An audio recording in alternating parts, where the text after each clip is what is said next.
तुम्ही त्याच्यावरती बोला. आता हे दोन प्रश्न झाले. बोल. एक, प्रेम हे समजून कसं घ्यायचं, आणि दुसरं की लग्न ह्या टॉपिकवरती आपण पुढे येऊयात. पहिलं तर म्हणजे प्रेम समजण्याची गोष्ट नाही, फील करण्याची गोष्ट असते.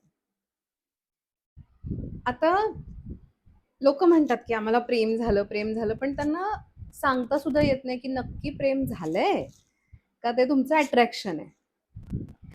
आता प्रेम होणं म्हणजे ती व्यक्ती पूर्ण तुमची आहे, तुमच्याशी कनेक्ट आहे, आणि ती व्यक्ती म्हणजे तुम्ही आहात, हे जेव्हा आपण विचार करून किंवा ते फील करून जेव्हा आपण समोरच्याला ट्रीट करतो, I think that is love. प्रेमाची व्याख्या तर कुठे नाहीये, आणि व्याख्या नाहीये त्यामुळे आपण त्याचं क्लॅरिफिकेशन सुद्धा नाही देऊ शकत की हा बाबा हे हे असं असं होतंय ना तुला, म्हणजे हे प्रेम आहे. आपल्याला एखाद्याची काळजी वाटू शकते, एखाद्याला सिंपथी आपल्याला फील होतं की हा नाही बाबा, की येणं किंवा ह्या फिलिंग्ज आहेत वेगळ्या वेगळ्या. प्रेम म्हणजे काय, सोपून देणं की तू माझा आहेस, मी तुझी आहे, भास, ह्याच्या व्यतिरिक्त मला काही नको. हे फक्त आपण मेल फिमेल बद्दल बोलतोय. प्रेम हे बऱ्याच लोकांसोबत होऊ शकतं. आई वडील असतात, काका काकू, मामा मामी, एक्स वाय झेड आपण म्हणू शकतो. So there is no definition of love. तुम्हाला असं वाटतंय ना की समोरच्याचं चांगलं व्हावं, तिथे तुम्हाला कॉम्पिटिशन फील नाही ना होते की अरे ह्याचं चांगलं झालं, मग असं नव्हतं व्हायला पाहिजे, माझं नाही झालं मग ह्याचं का झालं, हे जिथे तुम्हाला फिलिंग नाही जेलेसीवालं, ते प्रेम म्हणू शकतो आपण. किंवा एखाद्या व्यक्तीला दुःख झालं, समोरच्याला दुःख झालं, अरे नाही यार थांब, मी आहे तुझ्यासाठी, जेव्हा आपण हे कन्वे करायला जातो, ते आपण प्रेम म्हणू शकतो. There is no definition. Again, तुम्ही डिफाईन नाही करू शकत की मला ह्या व्यक्तीवर प्रेम आहे किंवा नाहीये. You cannot define it. आता दुसरा टॉपिक आपला म्हणाल तर लग्न. तर ॲक्च्युली आपण थोडं मागे जाऊयात पुराणांकडे. गरुड पुराण आपल्याला माहिती आहे. तर गरुड पुराणानुसार आपलं लग्न त्या व्यक्तीशी होतं ज्या व्यक्तीची आपलं मागच्या जन्मीचं काहीतरी बॉन्डिंग राहिलेलं असतं, कर्ज देणं राहिलेलं असतं. आता बऱ्याच टाईपचे कपल्स आपण बघतो. आपण एक उदाहरण घेऊयात. खूप प्रेम करणारं कपल असतं, तर त्या कपलमध्ये सुद्धा हे असतं बरं का, की नवरा बायकोवर खूप प्रेम करतोय, बायकोचं ओके ओके आहे. तर त्या केसमध्ये काय असतं, there is a matter of soul. एका सोलनी मागच्या जन्मी दुसऱ्या सोलला भरभरून दिलेलं असतं, पण समोरच्यांकडनं ते त्यांना रिटर्न मिळालेलं नसतं, आणि ते न घेता ते रिलेशन एक तर एंड झालेलं असतं किंवा गेलेले असतात. मग ते कुठे चुकतं करायचं, तर हित येऊन चुकतं करायचं. हे जे नवरा बायकोचं जे कनेक्शन आहे ना, किंवा लग्न ठरतात आपण म्हणतो, काही लोक म्हणतात देव लग्न ठरवतो किंवा वरनं लिहून आलेली असतात, that is true. It's a matter of soul. Again, तुम्ही नाही ठरवत की मला ह्या व्यक्तीशी लग्न करायचंय, ते ऑलरेडी लिहिलेलं आहे की तुझं लग्न ह्याच माणसाशी होणार. का, तुझं देणं राहिलंय, त्यांनी तुला मागच्या जन्मी भरभरून दिलंय, तू काहीच नाही दिलेलंस, मग ते या जन्मी ये आणि ते परत दे. काही कपल्स असतात, भयंकर भांडतात, म्हणजे अक्षरशः एकमेकांना मारणं, शिवी घालणं वगैरे, आणि दे सफर. हा म्हणजे असं नाही की सोडून दिलंय किंवा तिथेच थांबलेत, नाही, ठीक आहे चल असू दे, असं आहे ना, पण नवरा आहे माझा असं म्हणून बऱ्याच बायका सोडून देतात.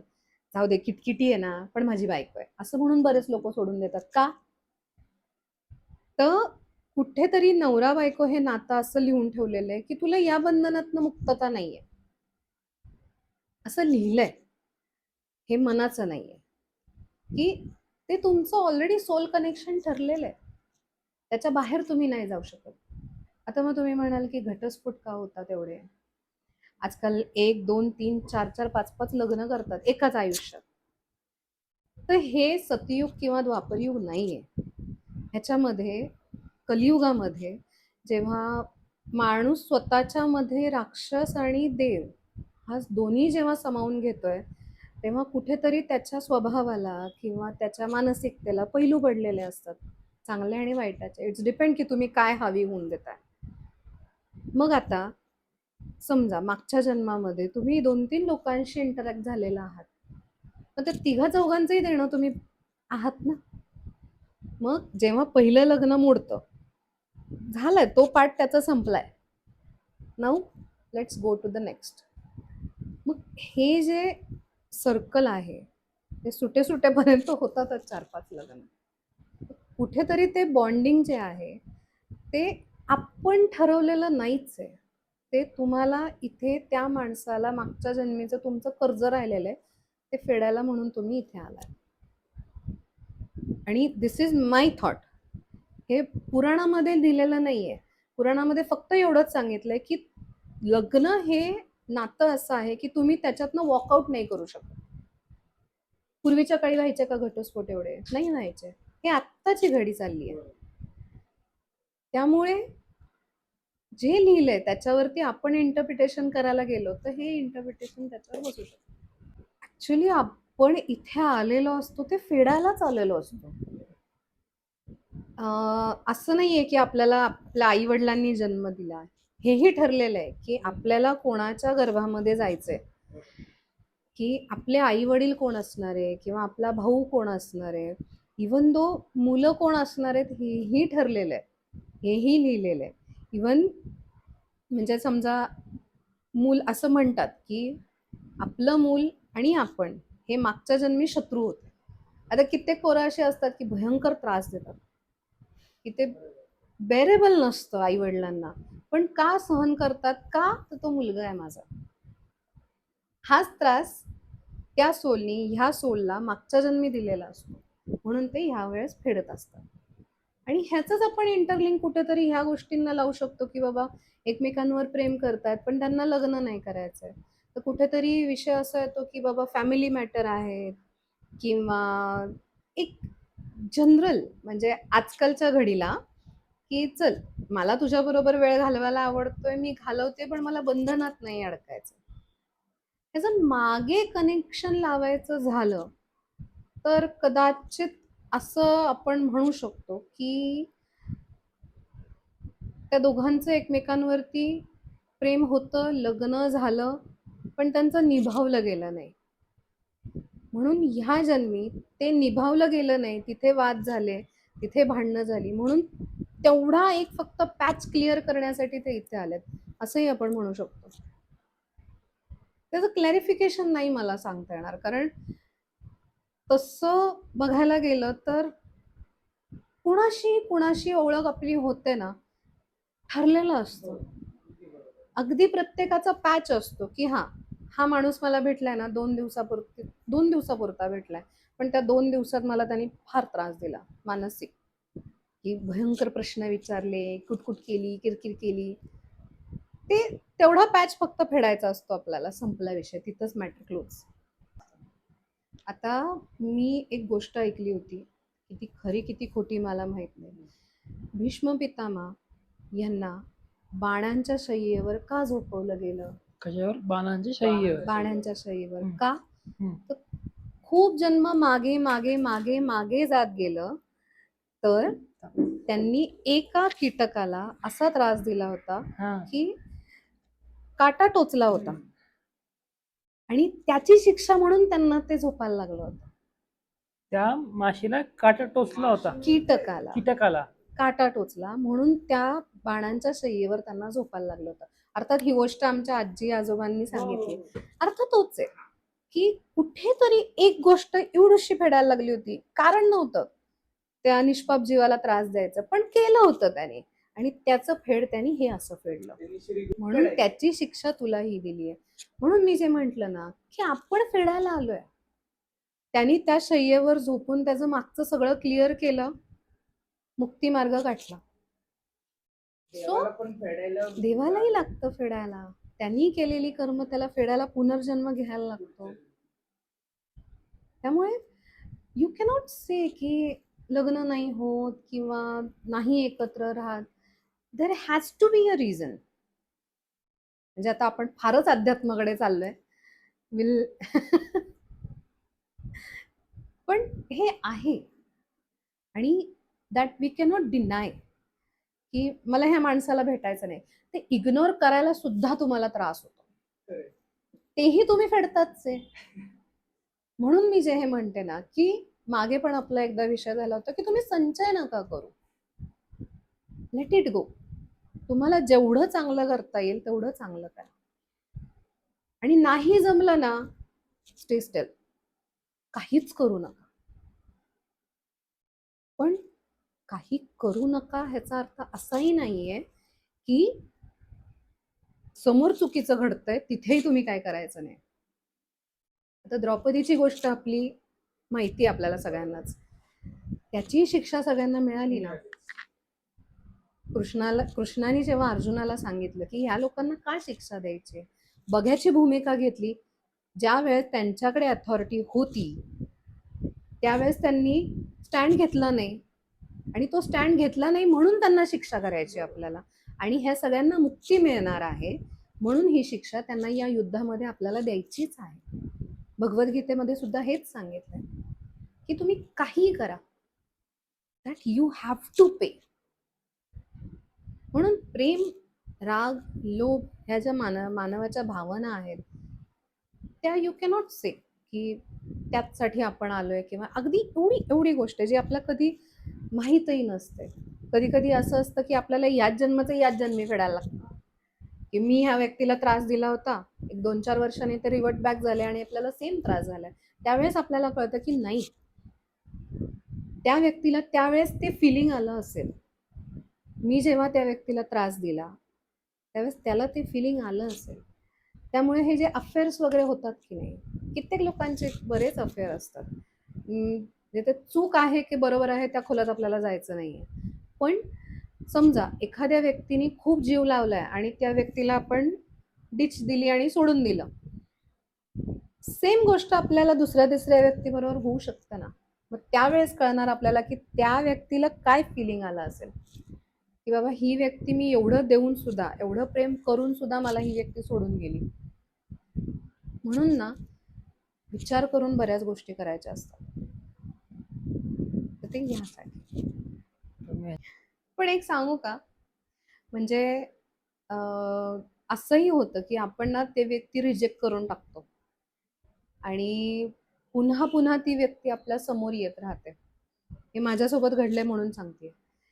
मी म्हणजे माझा नवरा तो माझ्या मावशीच्या इथे राहिला होता कॉलेज टाईममध्ये. त्याचं कॉलेज तिथे होतं. त्याच्यानंतर माझ्या मामाच्या इथे तो राहायला होता. कंपनी त्याची जिथे होती तिथे माझा भाऊ कामाला होता. म्हणजे जवळपास, अगदीच त्या कंपनीत नाही. आणि त्याच्यानंतर सुद्धा आम्ही जेव्हा भेटलो, नाही म्हणून ठरलं होतं की नाही करायचं आपल्याला.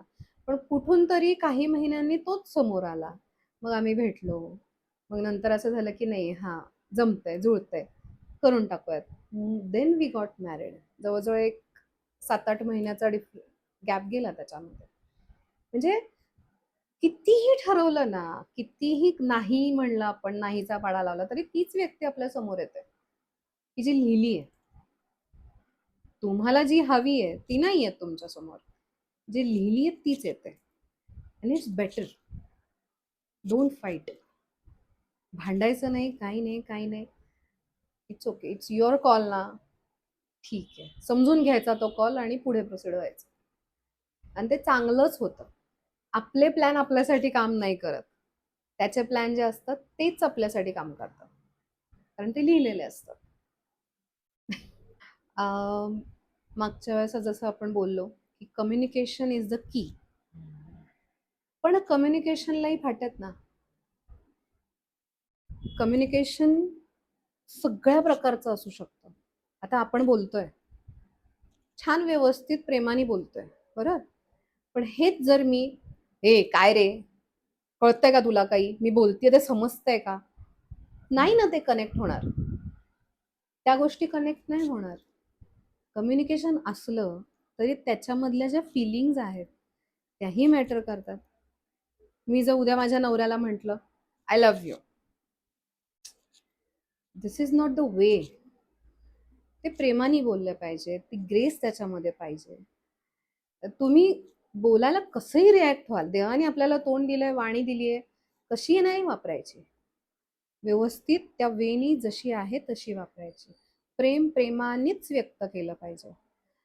देर इज अ पार्ट्स. कम्युनिकेशन हे रागाने होऊ शकतं, प्रेमाने होऊ शकतं, सिंपतीने होऊ शकतं, कसंही एक्सप्रेस होऊ शकतं. सो आता प्रेम ह्याची डेफिनेशन ॲक्च्युली मला खरंच नाही सांगता येणार. प्रत्येकासाठी तो पर्स्पेक्टिव्ह वेगळा आहे ना. आता तुम्ही म्हणलात की मी समोरच्याची काळजी घेणं, समोरच्यानी माझी काळजी घेणं, हे तुमच्यासाठी प्रेम आहे. काही लोकांसाठी ट्रस्ट असणं हे प्रेम असतं, एक्सप्रेस करण्याची पद्धत असणं हे प्रेम असतं. नाही तुम्ही एक्सप्लेन करू शकत. आता लव्ह मॅरेजमध्ये असं असतं की आपण ठरवतो कुठल्या व्यक्तीशी करायचं. आत्तापर्यंत मी पाहिलेल्या 80% लग्नामध्ये जे की लव्ह मॅरेजेस आहेत, डिवोर्स होतोच. का? तर ते आपण सिलेक्ट केलेला नसतो. डिवोर्स हा आपण सिलेक्ट केलेला नसतो, तो वर्ण सिलेक्ट केलेला असतो. त्याचं म्हणणं असं असतं, मी तुझ्यासाठी बेटर ऑप्शन घेतला होता, तू इकडे अडकलीस, तो इथून मोकळी हो, बाहेर पड and let me select for you. होतात घटस्फोट. का? हे बघ, तासभर एकत्र राहणं आणि 24 तास एकत्र राहणं खूप फरक आहे. छोट्या छोट्या गोष्टी असतात की काही लोक असे असतात की कपडे इकडे फेकले, भांडी बिंडी इकडे ठेवली, कशी ठेवली, अस्ताव्यस्त ठेवलं. दुसरा असा असतो की खूप व्यवस्थित असतं, की अगदी घड्या अगदी प्रॉपर असतात, ही घडी 1 इंच पण इकडे नाही गेली पाहिजे, अशी लोक असतात. खटके उडतात, मायनर गोष्टी असतात, चिडचिड होते. देवर लाईक आधी तर असं नव्हतास, आधी तर अशी नव्हतीस, आता काय झालं. एक्झॅक्टली. नंतर नाहीच, ते होऊच शकत नाही. 2 व्यक्ती वेगळ्या एकत्र आलेल्या असतात. प्लस अरेंज मॅरेज असतं तर गोष्ट वेगळी आहे, पण लव्ह मॅरेजमध्ये कसं होतं, आधी फार प्रेम दाखवलेलं असतं, आपण काळजी घेतलेली असती. आई तुला आईस्क्रीम पाहिजे, थांब मी लगेच येतो, लगेच येतो. मग बाई लगेच बिल्डिंग खाली हजर. कुठला फ्लेवर पाहिजे, हा तुला आवडतो ना, मग तो त्याच्या लक्षात असतो. पण लग्न झाल्यावरती चुकून असं समजा व्हॅनिला आवडत असेल, घेऊन आला स्ट्रॉबेरी, बायको म्हणणार का रे तुला माहित नाही मला कुठलं आवडतं ते. झाली भांडणं चालू. सो आधीच जे वातावरण असतं ते वेगळं पडतं आणि लग्न झाल्यावरचं वातावरण वेगळं पडतं. तुम्ही नाहीच ते ऍडजस्ट करू शकत. तिथंच तुम्हाला कन्फ्युजन आहे की का नाही करू शकत. तेच म्हणते, 1 तास एकत्र असणं, त्यावेळेस तुमचा मुखवटा असतो की मी किती चांगला, मी किती चांगली. हा तुमचा मुखवटा तुम्ही परिधान केलेला असतो की मला ही व्यक्ती पाहिजे. देर मे बी अट्रॅक्शन, प्रेम नसूच शकतं तुमचं की मला ही व्यक्ती पाहिजे. संपला विषय. मग ती कशी असू दे, कशी मी मिळवणार. मग तुम्ही मुखवटा घालून वावरता, तासाभराची तर गोष्ट आहे ना. पण जेव्हा 24 तास एकत्र राहायची गोष्ट येते, तुम्ही मुखवटा नाही कॅरी करू शकत. तुमचं खरं रूप समोर येतच की हा माणूस केअरिंग नाहीच आहे, हा चिडचिडा आहे, ह्याला किंवा हिला या गोष्टी नाही पटत, आधुनिक नाहीये, किंवा जॉबवरती बंधनं येत आहेत, किंवा कपड्यांवर सुद्धा बंधनं येतात, खाण्यापिण्यावर बंधनं येत आहेत. हे तुम्ही नाही प्रिडिक्ट करू शकत जोपर्यंत तुम्ही एकत्र राहत नाही. आणि एकत्र आपण कधी राहतो, आपल्या संस्कृतीमध्ये आपल्याला लग्न झाल्याशिवाय एकत्र राहायची परमिशन नाहीच आहे. तेव्हा आपल्याला समजतं की आपलं नाही पटत. गेलं घटस्फोटावरती प्रकरण. हो, कारण आधी प्रेम प्रकरण कमी होती ना. आधी प्रेम प्रकरण असं कसं म्हणू शकतो, असेल ना, फक्त लोकांना असेल ना, माहित नाही असेल आपल्याला. पण एवढ्या इंटेन्सिटीने नव्हती ना. आणि त्यावेळेस काय तांडव व्हायचे, तुला आवडते, तुला आवडतो, नाही नाही नाही करणार, इथं नाही तिथंच लग्न करायचं, ह्या गोष्टी व्हायच्या. खूप अजून होतात, तर अजून होतात. प्रत्येक फॅमिली मॉड विचारांची नसते. आता मुलं मुली कॉन्टॅक्टमध्ये कधी येतात, कॉलेज पिरियडमध्ये किंवा शाळेत नाही म्हणू शकत आपण, पण आता चालू आहे, शाळेतही प्रेम प्रकरणं असतात. तेव्हा पेरेंट्सला फार ऑब्जेक्शन असतं की अरे नाही, हे नाही चालणार आपल्या घरामध्ये, ही आपली पद्धत नाही, आपल्या घरात कोणीच केलं नाहीये, हे नाही ते नाही. पण नंतर जेव्हा जॉबला लागतात, मग मुलगा मुलगी सापडत नाही किंवा चांगली स्थळं मिळत नाही, मग तुझं कोण असेल तर अरे भाई तेव्हा कधी शोधू मी? इथं काम करायचं, पैसे कमवायचे, का पोरं पोरी शोधत फिरायचं? ह्याही गोष्टी होतात. म्हणजे कित्येक घरांमध्ये ह्या गोष्टी मी पाहिलेल्या आहेत. पण मग या सगळ्याचं सोल्युशन काय? खरं सांगू का, ह्या सगळ्याला प्रॅक्टिकली बघायला गेलं तर सोल्युशन काही नाही आहे. एकच solution, yes, go with the flow. फक्त एवढं लक्षात ठेवायचं की आपल्या ज्या बेसिक नीड्स आहेत त्या समोरच्याकडनं फुलफिल होत आहेत का, बस. म्हणजे करिअर ओरिएंटेटेड मुलगी असेल तर जॉब करणं गरजेचं आहे, मला तो करायचा आहे, मला माझं सेल्फ इंडिपेंडंट घालवायचं नाही आहे, ही गोष्ट असू शकते. किंवा एखाद्या मुलीची लाईफस्टाईल असेल किंवा मुलाची लाईफस्टाईल असेल तर ती समोरच्याकडनं ॲडॉप्ट होतीये का, त्या गोष्टी असतील. म्हणजे ह्या अगदी मायनर व्यवहारातल्या गोष्टी असतात. त्या फॉलो झाल्या ना, माणूस मानसिकदृष्ट्या आनंदी राहतो आणि जेव्हा मेंटली आपण हॅपी असतो तेव्हा सगळं सुरळीत चालतं, काही अडचण येत नाही. त्यामुळे ह्याला सोल्युशन काही नाही आहे, that you have to adjust somewhere. की समोरच्याला ही गोष्ट नाही ना आवडत, चल मी ही स्वतःमध्ये बदल घडवू शकते का? बदल घडवू शकत असेल तर का नाही? हे दोन्ही साईडनी विचार करणं गरजेचं आहे. आणि जर बदल घडत असेल तर उलट त्या लग्नासारखं लग्न नाही. मुलं कशी हे होतात, म्हणजे कशी आपल्याला ओळखायची किंवा ह्या गोष्टीवरती आपण बोललो होतो, त्याचा प्रश्न असा होता की मुलींबद्दल पण तुम्ही सांगा. तर त्याच्याबद्दल मला एक मॅटर माझं इथं सांगायला आवडेल. एक कपल आहे, अरेंज मॅरेज झालं, दोघं लांब लांब राहायला, आणि तिला त्या फॅमिलीनी ॲज अ डॉटर म्हणून ॲक्सेप्ट केली आहे. सगळं तिला घरामध्ये प्रोव्हाइड केलं, काय हवं नको ते सगळं दिलं. पण ती प्रेग्नेंट राहिली, माहेरी गेली. माहेरी जाऊन पुन्हा जेव्हा ती सासरी आल्यानंतर त्यांचं छान वेलकम झालं, मुलगा झाला होता, एव्हरीवन वॉज हॅपी. वेलकम झालं, केक झालं, डेकोरेशन झालं, सगळ्या पद्धतीने त्यांचं सेलिब्रेशन झालं. आणि काय तिला झालं त्या लोकांनाही माहीत नाही. ती काही दिवसांनी माहेरी पुन्हा गेली आणि ती परत आलीच नाही. शी फाईल अ डोमेस्टिक व्हायलन्स केस. त्याच्यामध्ये आपण ॲपियर झालो आणि मेंटेनन्स लागू झाला. कशाच्या बेसवरती? तर सासरे कमवतात म्हणून यांना मेंटेनन्स ग्रांट झाला, मुलाच्या कमाईवरती नाहीच. तेव्हा आपण मॅटरमध्ये नव्हतो, म्हणजे ती केस माझ्याकडे नव्हती. मग आत्ता मागच्या वर्षी जेव्हा ती केस आपल्याकडे आली तेव्हा मला असं जाणवलं की त्या मुलीने घटस्फोट नाही दाखल केला, तिनं डोमेस्टिक व्हायलन्स दाखल केलं. डोमेस्टिक व्हायलन्स थ्रू तिनं मेंटेनन्स मागितला आणि she is just living on that. बस. आपण रेस्टिट्यूशन, आता रेस्टिट्यूशन म्हणजे आपण नांदायला परत ये म्हणून कायद्यानुसार नोटीस पाठवू शकतो आणि मॅटर दाखल करून ते एक्झिक्यूट करून घेऊ शकतो. पण again it's depend on the spouses, की जरी समजा ऑर्डर झाली की तू नांदायला जा किंवा नांदायला घेऊन जा, what ever it may be, तरी सुद्धा कोर्ट त्यांना बंधन नाही घालू शकत. कोर्ट फक्त ऑर्डर करू शकतो. आपण ते दाखल केलं, त्याच्यामध्ये ऑलमोस्ट ते मॅटर आता जजमेंटला आहे. त्याच्यामध्ये या 1-2-4 दिवसामध्ये ऑर्डर होऊन जाईल. मग अशा मुलींचं काय, की ज्या फक्त आणि फक्त पैशासाठी आहेत. जर तिला खरंच त्रास होत होता, तिला खरंच नांदायचं नव्हतं, मग तिनं घटस्फोट दाखल करायला पाहिजे होता की नाही? पण नाही केला तिने घटस्फोट दाखल. तिनं डोमेस्टिक दाखल केली की जेणेकरून ह्या लोकांना हॅरेसमेंट होईल, ह्यांच्याकडनं पैसे काढता येतील आणि ती छान जीवन जगू शकते. मुलासाठी मी समजू शकते की मेंटेनन्स मागणं गरजेचं आहे, पण तिला गरज नव्हती. शी इज वर्किंग आणि this fact is suppress from court. म्हणजे ते पूर्णतः लपवलंय तिनं की मी जॉब करते.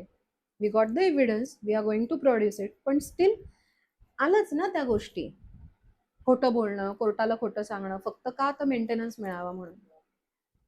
ह्या गोष्टी ना खूप होतात. जेन्युइन मॅटर खूप कमी असतं की खरंच त्या मुलीला त्रास होतोय किंवा ती मुलगी नाहीच नांदू शकत. आणि अशा केसेसमध्ये ती मुलगी विदाऊट मेंटेनन्स सुद्धा त्या मुलाला सोडायला तयार असते की नकोय मला तुझं काय, मला इतका त्रास झालाय, मला तर सोड. पण ह्या केसमध्ये ना फक्त मला पैसा पाहिजे, मला तू फक्त पैसा दे बास.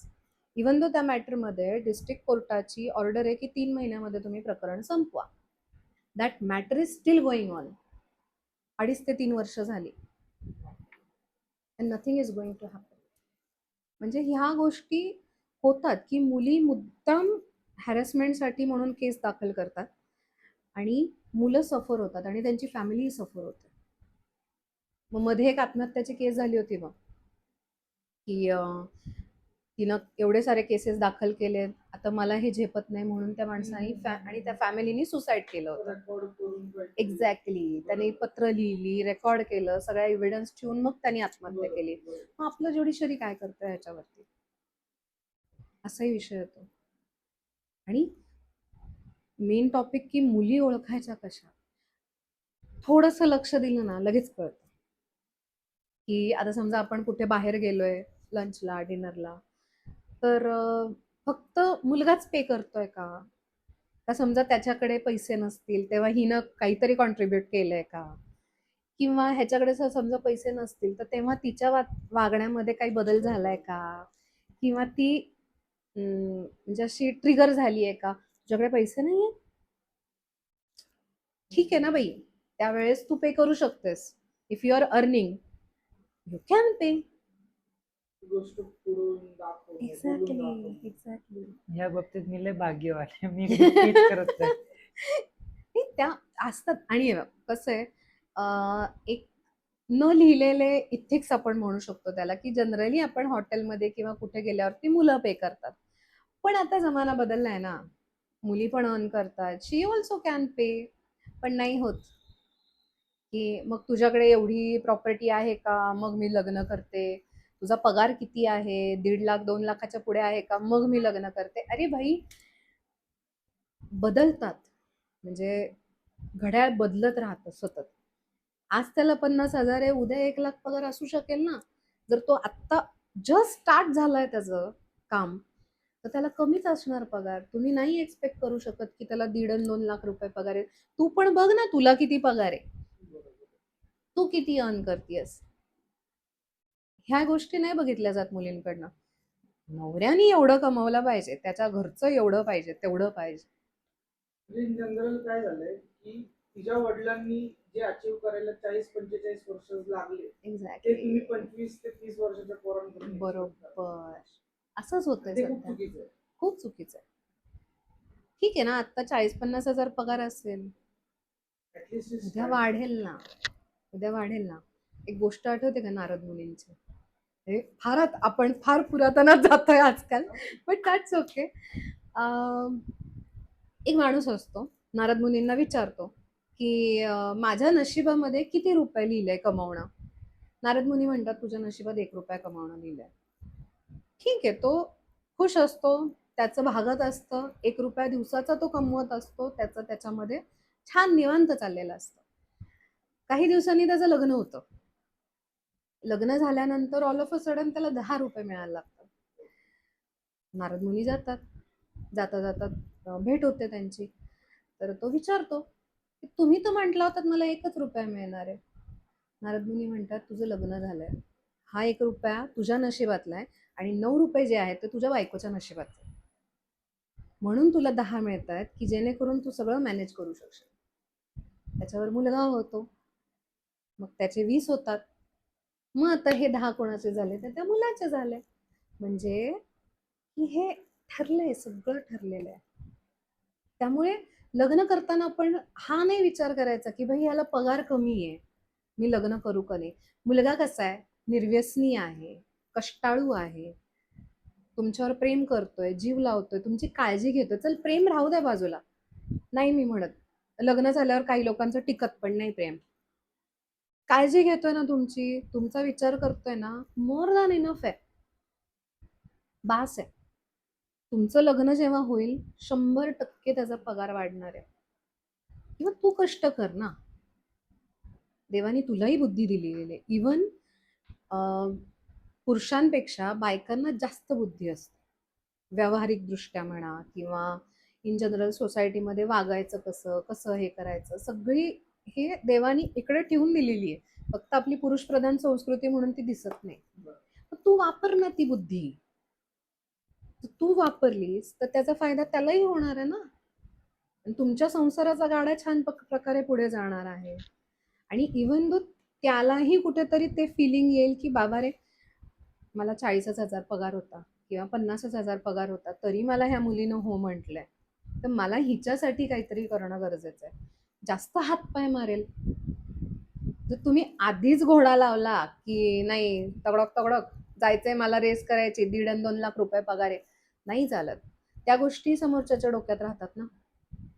मग तो काय विचार करणार की मला जर पैसा आहे माझ्याकडे तरच ही पोरगी माझ्यासोबत आहे. दोन्हीमध्ये फरक पडतो ना. माझ्याकडे काही नसताना एखादी व्यक्ती माझ्यासोबत असणं आणि माझ्याकडे भरपूर पैसा आहे तेव्हा ती व्यक्ती माझ्यासोबत असणं, दोन्हीमध्ये भरपूर तफावत आहे. आणि पैशाने निर्माण झालेली नाती टिकत नाही, आणि हे मुलींना कळत नाही. अशा खूप कमी जेन्युइन मुली असतात की त्या हा विचार करतात ठीक आहे, नाही आता नाही आहे ना, वाढेल. आणि that is the real relationship. तुम्ही लग्न त्या व्यक्तीशी करा जो व्यक्ती तुमच्यावर खूप प्रेम करतो. प्रेम करतो म्हणजे काय की तुमची काळजी घेतो, तुमच्यासाठी तो काहीही करायला तयार असतो, तुमच्यासाठी स्टँड घेतो. त्या व्यक्तीशी लग्न करा. काय होतं की तुम्ही प्रेम करा नाही करा, डझंट मॅटर. समोरनं जेव्हा येत राहतं ना, आपसुक आपल्याकडनं त्या गोष्टी पण होत जातात. समोरचा काळजी घेतोय ना, नाही यार माझा नवरा खूप चांगला आहे, माझी खूप काळजी घेतो, आपल्याकडनंही त्या गोष्टी घडत जातात. पण जेव्हा फक्त आपल्याकडनं जातोय इनपुट, समोरच्याचं काहीच काहीच नाहीये, मग तिथं थांबण्यातही काही पॉईंट नाही ना. ती व्यक्ती कधी निघून जाईल ह्याचा तुम्हालाही भरोसा नाही. आता हे दोन्ही अर्थी होतंय खरं तर ते तुमच्यावरती असतं की समोरच्याकडनं तुम्हाला थोडेसे जरी एफर्ट्स दिसले की you can go with it. जर एक कपल दोन्ही पण वर्कहॉलिक कामं करणारी आहेत, पण जी स्त्री आहे ती जास्त काम करणारी आहे, आणि जो पुरुष आहे तो जरा नॉर्मल आहे, म्हणजे ज्याला काम पण करायला आवडतं आणि थोडस त्याला मजा मस्ती, त्याला लाईफ एन्जॉय करायची असते. आता त्या पोराला, त्या पुरुषाला त्या स्त्रीला प्रेम करायला लावायचंय, तर मग त्या पुरुषाने त्या स्त्रीला प्रेम करायला कसं लावायचं त्याच्यावरती. म्हणजे काय की एक स्त्री एक पुरुष, स्त्री खूप काम करते, स्त्रीचं लक्षच नाहीये प्रेमाकडे, स्त्रीला फक्त काम दिसतं. आणि एक पुरुष ज्याचा समज की काम करणंच योग्य, बट कामा व्यतिरिक्त पण आयुष्य असलं पाहिजे, तर मग तिथं तुम्ही म्हणजे काय इनपुट देऊ शकता? ही सिच्युएशन थोडी वेगळी राहू शकते की आता समजा आता त्याला जर आपण म्हणूयात की जास्त काम नाहीये त्याच्याकडे, काम म्हणजे जास्त आहे पण त्याला लाईफ एन्जॉय करायची आहे. म्हणजे तो त्याच्या थोडा पार्ट त्यासाठी पण त्यांनी ठेवलाय. म्हणजे तो प्रधानमंत्री आहे देशाचा, पण त्याला इज अ सिंगल आपण समजू चला. प्रधानमंत्री देशाचा. ओके. आता दोघांच्या आवडीनिवडी एक तर आपल्याला बघायला लागतील. आपण हे उदाहरण म्हणून घेऊयात. दोघांच्या आवडीनिवडी बघायला लागतील. समजा ह्याला खूप पबिंग वगैरे ह्या गोष्टी अशा, म्हणजे पब मध्ये वगैरे जायचं नाही असेल, तसला वाला एन्जॉय नाही. गृहीत धरू आपण. नाही गृहीतच नाही धरायचं. गृहीत धरायचंच नाहीये. बरं ठीक आहे, ह्याला खूप फिरायला आवडते आपण असं समजूयात. फिरायला निसर्गामध्ये. अरे हा फिरायला ते कसं झालं? निसर्गामध्ये फिरायला. हा त्याला कुठेतरी निसर्गामध्ये छान फिरायला वगैरे आवडतंय, आणि हिला एखाद्या रिसॉर्टवर जाणं किंवा फक्त तिथे जाऊन स्टे करणं आणि वेगळं काहीतरी काय म्हणतात घरापासून वेगळ्या वातावरण जाणं, एवढंच फक्त तिला आवडतंय. हेअरलाईन आहे ह्याच्यामध्ये. जा तू त्याला रिसॉर्टला घेऊन, जिथे अशी स्थिती आहे की तू बाहेर पडलास, की तिथे निसर्ग आहे. खूप छान निसर्ग आहे. करू शकतो ना आपण सोयीनं काम बॅलन्स. करायचं. हा, सोयीनं काम करायचं. फक्त हा, मग त्याच्यामध्ये कष्ट घ्यावे लागणार, की अशी जागा शोधणं आलं, किंवा मग तिला तिथून बाहेर काढणं आलं, की तू बाई या दिवशी सुट्ट्या घे, ते कर ते कर, किंवा तिच्या सुट्ट्यांमध्ये तुला अरेंज करणं आलं, की ठीक आहे तुला या दिवशी सुट्ट्या आहेत, मला नाही मिळत पण बट आय ट्राय, आणि काहीतरी ऍडजस्ट करून तिच्याबरोबर जाणं. आता now we are only talking about efforts, जो की तो घेणार आहे. Because your question is like that, की त्यांनी कसं तिला हे करावं. मग त्यांनी कसं तिला भाग पाडावं, की बाळा बास झालं काम, आता प्रेमाकडे पण लक्ष द्या. असं हा, मग तेच सांगते, सुरुवातीला एफर्ट्स टाकणं तर गरजेचं काय आहे. टाकणं? तेच सांगते, अशी कुठली तरी भाई जागा शोध, तुला आवडते, तिला आवडते, तिथं मध्य आहे, तिथे तिला घेऊन जा. आणि कसं आहे ना, एक ह्युमन मेंटॅलिटी असते, की एखादी गोष्ट आपण कधीच आयुष्यात केली नाही तर ती आपल्याला आवडतच नाही. फक्त त्या गोष्टीकडे अट्रॅक्शन असतं, पण वी वॉज लाईक जाऊ दे, नंतर बघू नंतर बघू, आपल्याला ते आपण आवडीनं नाही करत. पण जर हे सुरुवातीला 2-4 वेळा एफर्ट्स घेतले गेले, तर सायमल्टेनियसली म्हणेल ना ती पण, की चल आपण जाऊयात तिथे. एफर्ट्स घेणं म्हणजे इम्पॉर्टंट आहे. खूप गरजेचं आहे. तुम्ही एफर्ट्स नाही ना तुमच्या रिलेशनशिपमध्ये घेतले, तर मग तुमची रिलेशनशिप स्टक होऊन जाणार. लोकांना असं वाटतं की लग्न झालंय ना एकदा, मग झालं, ही व्यक्ती आपलीच आहे. तसं नसतं. तसं नसतं. गृहीत धरणं असतं. झालं, ही व्यक्ती आपलीच आहे. मग सकाळी उठायचं, पुरणचा डबा करायचा, त्यांना शाळेला पाठवायचं, ह्याला ऑफिसला, हे काय झालं तर दिवसक्रम संपला विषय. पण कधीतरी जा, पॅम्पर कर, कुठेतरी छोटंसं का होईना फूल नेऊन दे, किंवा एखादी कविता लिही सुंदर अशी, तुला जे जमेल ते त्या गोष्टी घे. That's a effort. अगदी मायनर असू देत, ते एफर्ट्स घ्यायला खूप कष्ट लागतात, आणि ते घेणं गरजेचं असतं. का? तर झालं, लग्न झालं म्हणजे ते रिलेशनशिप तुमचं झालं असं नाही होत. ते टिकवून ठेवायला लागतं, त्याच्यातली ग्रीनरी जपायला लागते. आपण झाड पाणी नका देऊ, वाळून जाणार आहे ना. नुसतंच रोपटं ठेवलंय कुंडीमध्ये, ठेवलंय, सगळं मिळतंय, त्याला पाणीच नाही तुम्ही दिलं तर ते सुकून जाणार ना, त्याला काही अर्थच नाही राहणार आहे. ते उपटून मग तुम्हाला दुसरं लावायला लागणार आहे. लग्नाचं तसं नाही ना करतायत आपल्याला. किंवा एखाद्या लंचला जा, डिनरला जा, त्यावेळेस मुलांचा टॉपिक अवॉइड करा. That is also efforts. Before marriage काय? एफर्ट्स. अरे, before marriage without saying you are always taking efforts. मी मगाशी जसं म्हटलं, तुमचा मुखवटा असतो, आणि तो मुखवटा तुमच्याकडनं सगळं काम करून घेतो. म्हणजे पॅम्परिंग, तुम्ही डेली समोरच्याला पॅम्पर करता, की आज कुठे जायचं आपल्याला, आज कुठे भेटूयात आपण कॉफीला. एवढा पण वेळ नाही तर मग कसं तुमचं डेली रिलेशनशिप पुढे पॅम्पर जाणार? हा, if you are in complete serious relationship, तुम्ही जर खरंच ठरवलंय की नाही आपल्याला आयुष्य पूर्ण घालवायचं सोबत, मग कुठेतरी कामावरती फोकस करणं आलं, त्या व्यक्तीसाठी चांगलं फ्युचर तयार करून ठेवणं आलं. मला एक्सपेक्टेड तुमच्याकडून. बोला. फ्युचर तयार करून ठेवणं आलं, तर त्या मुलीनी किंवा मुलानेही समजून घेतलं पाहिजे की हे जे काही चाललंय ना, हे आपल्याचसाठी चाललंय, की आपलं घर व्हावं, किंवा 4 पैसे आपल्या गाठीला असावेत, की लग्न झाल्या आपल्याला काही गरज पडली किंवा काय, तर ते आपल्या कामी येतील. त्या गोष्टीसाठी ही व्यक्ती कष्ट करते.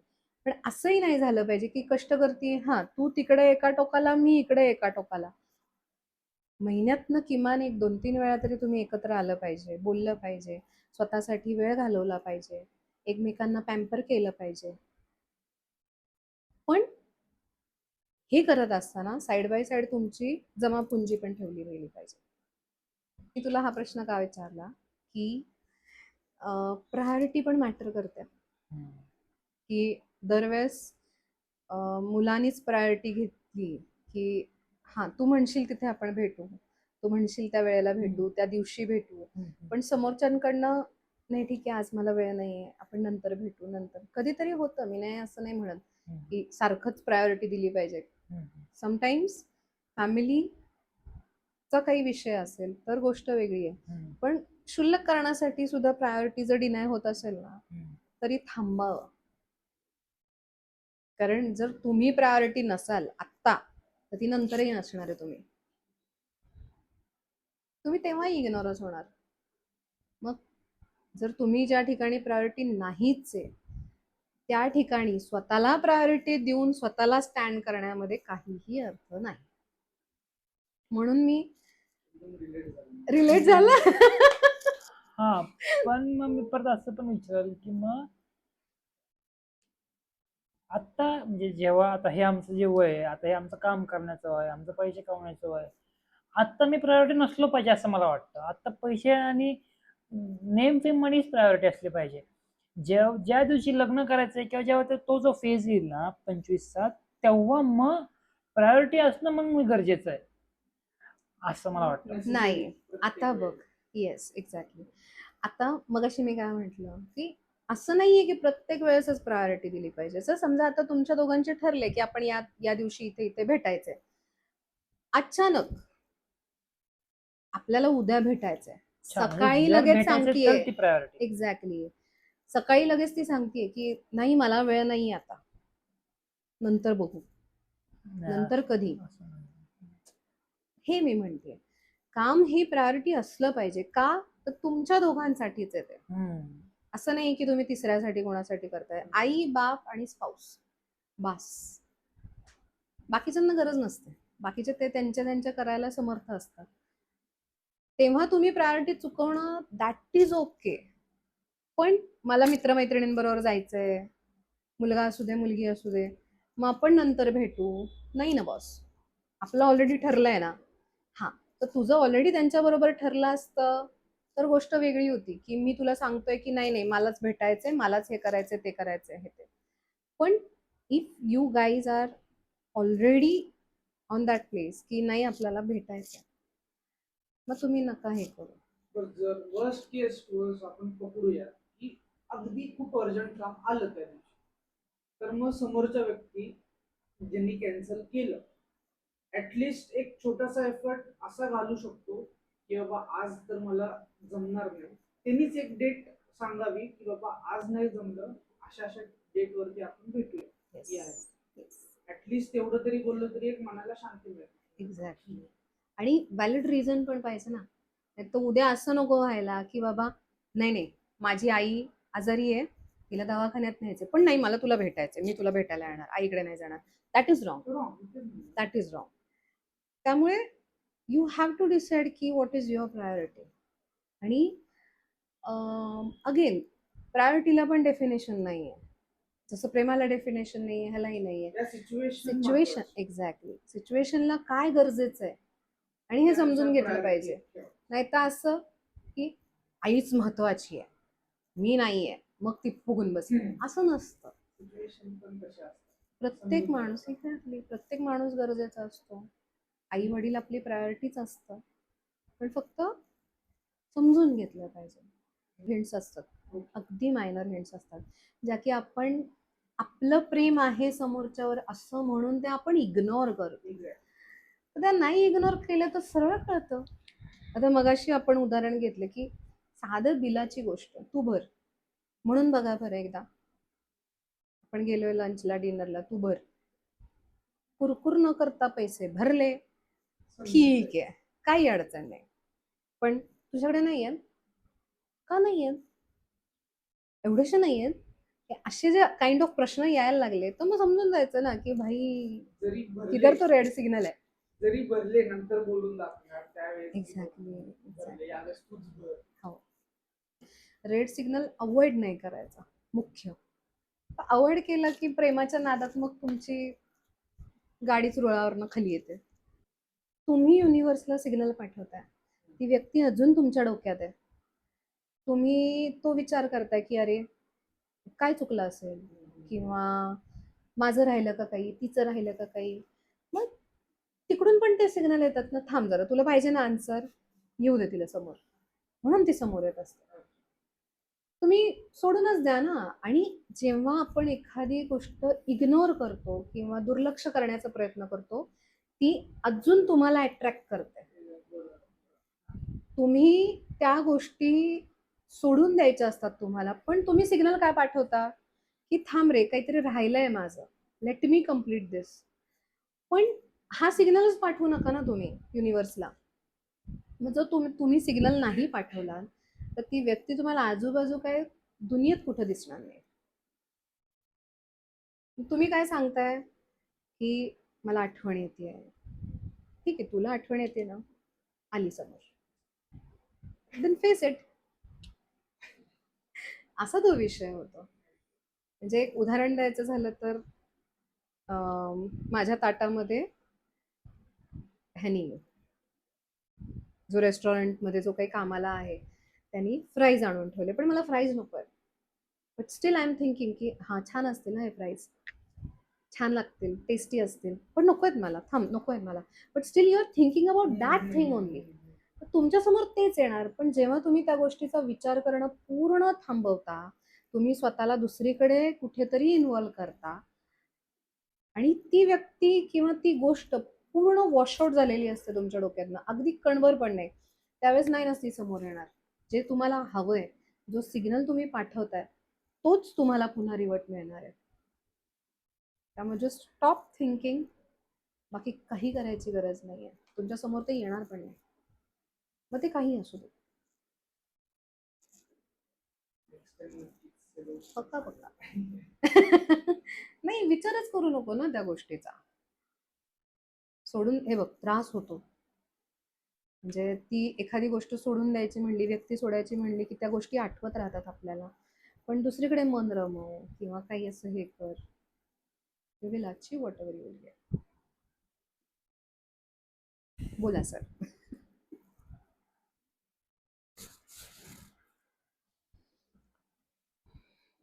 एक अशी गोष्ट जी तुम्ही डिवॉर्स, ब्रेकअप किंवा अन्य ज्या गोष्टी असतात त्यात एक अशी गोष्ट जी कॉमन असते, म्हणजे ॲव्हरेज ऑफ एव्हरीथिंग. म्हणजे जेवढं पण तुम्ही आतापर्यंत केसेस बघितल्या आहेत किंवा डिवॉर्स बघितलाय, ब्रेकअप्स बघितले, तर ॲव्हरेज कुठल्या विषयामुळे सगळं होतं डिवॉर्स, ब्रेकअप? इगो. इगो. माणसाने जर स्वतःचा इगो सोडला ना, तर कुठलंच नातं असं नाहीये की जे त्याला झेपणार नाही. जिथे इगो आला, तुमचं नातं तुटायला सुरुवात होते. आता जर समजा एखाद्या नात्यामध्ये मीपणा, म्हणजे मी हे केलं, माझं असं, माझं तसं, एवढंच जर माणूस धरत राहिला तर ते नातं फक्त एका माणसाचं होऊन जातं. दुसरा माणूस तिथं मॅटरच नाही करत. मग जर दुसऱ्या माणसाला किंमतच नाही मिळाली तर कुठेतरी तो डिमोटिवेट होणार ना. त्यालाही असं वाटणार, अरे मला काहीच किंमत नाही देते, मग मी इथे का थांबू. मग जेव्हा इगो मध्ये येतो तेव्हा नवरा असू दे, बायको असू दे, ते कुठेतरी ग्लिच तयार होतं त्या रिलेशनशिपमध्ये आणि ते नातं पूर्ण डिझॉल्व्ह होऊन जातं. त्यामुळे इगो सोडा आणि फक्त फोकस ऑन युअर रिलेशनशिप. की जे काही आहे ना ते आम्ही दोघांनी केलंय, आम्ही केलंय, आम्ही केलंय, आम्ही दोघांनी केलंय. ज्याच्याकडनं पावर तुम्हाला वर्ण मिळतीये, तुम्ही एकत्र आहात म्हणूनच ह्या गोष्टी होत आहेत. तर तुम्ही वेगळे वेगळे असता, त्यांनी विचार केला असता ना की ह्या माणसाला द्यायचं की नाही, हा डिझर्व करतो की नाही. कदाचित समजा आता नवऱ्या बायकोमध्ये बायकोनी इगो धरून ठेवला की मी करतेय सगळं. मगाशी आपण उदाहरण घेतलं, बायको खूप कमवतीये आणि नवरा कमी कमवतोय. बायकोनी इगो धरून ठेवला तर ते घर चालेल का? नाही चालणार. ती एकटी नाही ना करत आहे. ती 15 रुपये कमवतीये तर 5 रुपये हा पण कमवतोय ना. घर खर्च 18 रुपये आहे, मग ते वरचे 3 रुपये तुला मॅटर नाही करत का? मग हा इगो धरून उपयोग नाही की मी 15 कमवतीये, त्या 3 शिवाय तुला अर्थ आहे का? म्हणून की जे आम्ही करतोय, आम्ही मिळून करतोय, तेव्हा ते रिलेशनशिप. मला असं झालं, मला तसं, मला यावं, मला ठेव, नाही चालत. जे करायचं एकत्र येऊन करा. मी केलंय म्हणून नका. मग कुठेतरी तुमचा बॅलन्स होईल. आणि इगोच असं नाही, बऱ्याच गोष्टी असतात की आता लग्न सुद्धा, म्हणजे अशा घरात करावं की जे आपल्याला इक्विव्हॅलंट आहे. म्हणजे जर समजा मिडल क्लास असतील, त्याच फायनान्शियल रेंजमध्ये तुम्ही लग्न करा. रिझन आहे, असं नाही मी म्हणत आहे की गरीब खराब असतो, श्रीमंत चांगला असतो, किंवा श्रीमंत चांगला गरीब खराब, असं नाहीये. रिझन इज दॅट, समजा आता आपण उदाहरण घेऊयात, मिडल क्लास वाल्यांनी अगदी गरीब मुलीशी लग्न केलं, ती मुलगी घरात आली, तिने कधी ते बघितलंच नाही ना, त्या गोष्टी तिला माहीतच नाहीये. तिला मग ते असं एखादा खजाना मिळाल्यासारखं झालं. मग ती नाही त्या पैशाची व्हॅल्यू ती करू शकत, कारण तिनं तो स्ट्रगल पाहिलेला नाहीये की खालून वर आपण कसं आलोय. तो जर स्ट्रगल माहीत असेल तर ती घरामध्ये वावरताना सुद्धा चांगल्या पद्धतीने वावरेल, किंवा नवऱ्याला म्हणा किंवा त्याच्या घरच्यांना त्या पद्धतीने ट्रीट करेल. आहे ना तुझ्याकडे, मग मला द्यायला तुला काय प्रॉब्लेम आहे, ही गोष्ट तिथे येणार नाही. कारण का, तिला माहिती आहे की ही लोक कुठून कुठे आलेली आहेत आणि कशी आलेली आहेत. कारण जो स्ट्रगल त्याच्या आईबापांनी केलाय तोच हिच्या आई वडिलांनी केलेला असणार आहे. ते सुद्धा त्याच परिस्थितीतनं वर आलेले असणार आहे. कारण आपण जसजशी पिढी पुढे होत जाते तस तसा आपला स्तर बदलत जातो. आता आपल्या मागचे जे पूर्वज असतील ते आपल्यापेक्षा थोडेसे कमी असणार पैशाने, नॉट इन एव्हरी केस, पण मॅक्झिमम केसेसमध्ये तसं असतं. स्ट्रगल करत आपले आईबाप वर आलेले असतात. मग तो जर स्ट्रगल त्या मुलीला माहीत नसेल किंवा तिनं तो तिच्या घरात बघितला नसेल, कसं नातं टिकेल? कुठेतरी फायनान्शियल याच्यावरनं भांडणं होणारच ना. आता उलट उदाहरण घेऊ आपण, श्रीमंत घराची पोरगी केली आहे. श्रीमंत घराच्या मुलीला मिडल क्लास फॅमिलीमध्ये ऍडजस्ट करणं किती अवघड आहे. जी मुलगी बिस्लरीच्या बॉटल शिवाय पाणी पित नाही, तिला साधं माठातलं पाणी चालणार आहे का? नाही चालणार. ती काय म्हणणार, माझ्या आई वडिलांनी मला हे दिलं ते दिलं, तुला देता येत नाही. मग जास्त बर्डन त्या फॅमिलीवरती पडणार की मला ह्यांना पुरवायचंय. म्हणून जेव्हा कधी आपण लग्न करू, स्थळ करू, बरेच वेळा लोक विचार करतात नाही गरीब घरातली आहे, शांत आहे, हे आहे ते आहे, पण पुढे गेल्यानंतर तुम्हाला माहित नाही ना की परिस्थिती कशी बदलेल. त्यामुळे कधीही करा, इक्विव्हॅलंट फॅमिली असेल तर ते नातं सुरळीत चालतं. एक चाक गाडीचं मोठं आणि एक छोटं असून चालत नाही, ती इम्बॅलन्स होते. आणि इम्बॅलन्स गाडी किती वेळ टिकणार आहे रस्त्यावर? दोन्ही चाकं समान पाहिजेत ना, सेम फॅमिलीतनं आलेली पाहिजे. कल्चर वेगळं असतं, प्रत्येक फॅमिलीचं बॅकग्राऊंड हे पूर्ण वेगळं असतं. कदाचित शिक्षण कमी असेल, कदाचित गावाकडचे असतील, शहरातले असतील, किंवा what ever it may be, पण फायनान्शियल तुमचं तेवढंच आहे ना, तुमच्या आईबाप तेवढ्याच स्ट्रगलमधनं वर आलेले आहेत ना. सो लग्न करताना सुद्धा खूप गोष्टी बघायला लागतात आपल्याला. फक्त असं नाही की हा मला आवडली चला लग्न करूयात. नाही, लग्न जेव्हा तुम्ही करता दोन फॅमिली एकत्र येतात. जरी तुम्ही दोघंही दुसरीकडे कुठेतरी जाऊन राहत असाल तरी कधीतरी तिचे आई वडील, तुमचे आई वडील येणार आहेत ना तुमच्याकडे. तुमचे रिलेटिव्ह असतील, नातेवाईक असतील, ते कधीतरी तुम्हाला भेटणार आहेत, कधीतरी तुमचं इंटरॅक्शन होणार आहे. तुम्ही समाजातनं बाहेर नाही गेलेलात, तुम्हाला चालायचं ते समाजाला धरूनच चालायचं. तर त्याच्यामुळे सगळ्या अशा सराउंडिंगचा विचार करून मग पुढे जावं असं माझं मत आहे. चांगलंय. जाते काय? असा विचार कधी केला हिट झालं. अच्छा, अशा पण गोष्टी असतात. असं तुम्हाला का अजून असतं? वेळ आहे ना, अजून किती वेळ आहे तुम्हाला? आज मला अख्खा दिवस म्हणला तरी आहे. ठीक आहे, मग 5 मिनिट थांबा, मी आलो 5